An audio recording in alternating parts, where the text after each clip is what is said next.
एकनाथ शिंदेचे आमदार मंत्री परत नाराज झाले. मंत्रिमंडळावर बहिष्कार घातला.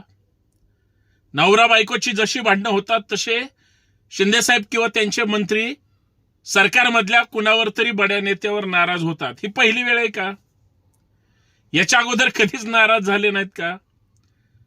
आज मंत्रिमंडळाची बैठक होती. माननीय मुख्यमंत्री महोदयांच्या अध्यक्षतेखाली फक्त 2च उपमुख्यमंत्री उपस्थित होते. एका उपमुख्यमंत्र्यांचे मंत्री हजर होते, मुख्यमंत्र्यांचे मंत्री हजर होते, पण एकनाथ शिंदे साहेबांचे मंत्री कुठे होते? ते रुसून वर्षा बंगल्यावर कशासाठी गेले? मुख्यमंत्र्यांना स्वतंत्र का भेटले? फार मोठं राजकारण किंवा महाराष्ट्रामध्ये परत एकदा राजकीय भूकंप होण्याची परिस्थिती आहे आणि महाराष्ट्रामध्ये हे सगळं घडतंय.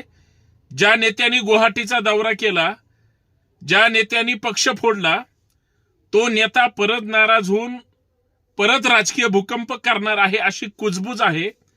खरं तर आता करण्याची तेवढी ते हिंमत दाखवणार नाहीत, पण हे सगळं करत असताना त्यांना हा सगळा राजकीय प्रवास का करावा लागतोय, या सगळ्या मुद्द्यांवर चर्चा करायची. सर्वांना नमस्कार. महाराष्ट्रातल्या प्रत्येक चालू घडामोडीवर खरं तर संतोष शिंदे ऑफिशियल या आपल्या हक्काच्या युट्यूब चॅनलवर मी संतोष शिंदे नेहमी भूमिका मांडत असतो. आजचा सुद्धा विषय महाराष्ट्रासाठी फार महत्वाचा आहे, कारण महाराष्ट्रामध्ये स्थानिक स्वराज्य संस्थेच्या निवडणुका होत आहेत आणि स्थानिक स्वराज्य संस्थेच्या निवडणुका होत असताना महायुतीमध्ये काय आलबेल नाही. भाजप विरुद्ध शिंदे गट आहे, भाजप विरुद्ध अजित पवार गट आहे, किंवा एकमेकांच्या विरोधात नावाला मैत्रीपूर्ण लढती वगैरे वगैरे ह्या सगळ्या गोष्टी. परंतु ज्या पद्धतीचे मंत्री आमदार आज नाराज झाले त्याचं मूळ कारण आहे ते म्हणजे राज्याचे अर्थमंत्री, राज्याचे उपमुख्यमंत्री अजित पवार आणि यांच्या ठरलेल्या मागण्या आहेत. बाळासाहेब ठाकरेंपासून ज्यावेळेस हे 40 आमदार घेऊन विभक्त झाले, ह्यांचे स्टेटमेंट काय होते? शिंदे साहेबांचे जे आमदार होते यांचे स्टेटमेंट काय होते याचा जर विचार केला, अजित पवार निधी देत नाही, अजित पवार आमच्या आमदारांना रिस्पेक्ट देत नाही, आम्हाला पुरेसा निधी मिळत नाही, ठराविक लोकांनाच मंत्र्यांनाच निधी मिळतो, सत्ताधारी असून सुद्धा आमचा काय उपयोग नाही, वगैरे वगैरे वगैरे अशा. आणि याच्यात आता 2-3 मागण्या ऍड झाल्या. त्या म्हणजे माहितीमध्ये अलबेल आहे, बऱ्याच जिल्ह्यामध्ये विश्वासात घेतलं नाही, युतीमध्ये तसा दम राहिलेला नाही, स्थानिक लेवलला भाजपनं कुठंच विश्वासात घेतलं नाही वगैरे. एवढाच अजित पवारांवर जर राग होता तर मग ज्यावेळेस भाजप आणि शिंदे गटाने सरकार स्थापन केल्यावर राष्ट्रवादी काँग्रेस फुडून अजित पवारांना सोबत घ्यायची गरज काय होती? आणि हे जगजाहीर आहे की अजित पवार किंवा राष्ट्रवादी काँग्रेस सत्तेशिवाय जिवंत राहू शकत नाही. पाण्याच्या बाहेर मासा काढल्यानंतर जसा तडफडतो तसा राष्ट्रवादी काँग्रेसची अवस्था आहे. मागे एक माजी मंत्री बोलले ते खरं आहे, पण ते धाराशिव मध्ये बोलले, ते मुंबईमध्ये जाऊन बोलले नाहीत. पण हे सगळं जर महाराष्ट्रामध्ये घडत असेल, हे सगळं जर सरकारमध्ये घडत असेल, माहितीमध्ये अलबेल नसेल, अजित पवार एवढे वाईट आहेत, मग ह्याच आमदारांनी मंत्र्यांनी ज्यावेळेस अजित पवार एकनाथ शिंदेसोबत भाजपच्या सत्तेमध्ये किंवा एकनाथ शिंदेच्या सत्तेमध्ये सत्तेत बसत होते त्यावेळेस काय विरोध केला नाही? शिंदे गटाचे जे आमदार होते ते काय म्हणायचे? अजित पवार आम्हाला पुरेसा निधी देत नाहीत. त्यावेळेस हे सगळे महाविकास आघाडीत होते. मग हे ज्यावेळेस एकनाथ शिंदे मुख्यमंत्री झाले आणि उपमुख्यमंत्री देवेंद्र फडणवीस होते, अजित पवारांना घेऊन परत अर्थमंत्री आणि उपमुख्यमंत्री द्यायची गरज नव्हती. ह्यांचा त्यावेळेस विरोध तसा नव्हता. ह्यांना बाहेर पडून काहीतरी स्टेटमेंट द्यायचे होते म्हणून ह्यांना प्लान केलं होतं. एकनाथ शिंदेचे त्यावेळेचे सगळे स्टेटमेंट आता फसले का, हा माझा साधा सरळ सवाल आहे. आणि असं म्हणावं लागेल, होय फसलेत. कारण हे बोलतात एक, करतात एक आणि सांगतात एक, अशी परिस्थिती महाराष्ट्राच्या राजकारणामध्ये आहे. आज मंत्रिमंडळात सुद्धा तेच झालं की अजित पवारांकडून आम्हाला पुरेसा निधी मिळत नाही, सह्या होत नाहीत, आम्हाला वेटिंगला थांबावं लागतं वगैरे वगैरे. जे रडगाणं पूर्वीचं होतं तेच होतं. मग अजित पवारांसोबत तुम्ही सत्तेत बसले कसे काय?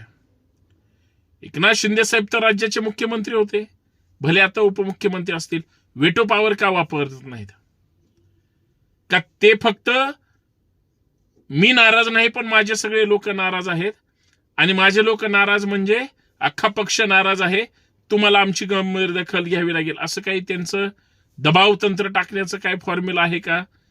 तर हे सगळे मंत्री किंवा शिंदे गटाचे आमदार परत जाऊन मुख्यमंत्री महोदयांना भेटलेच की.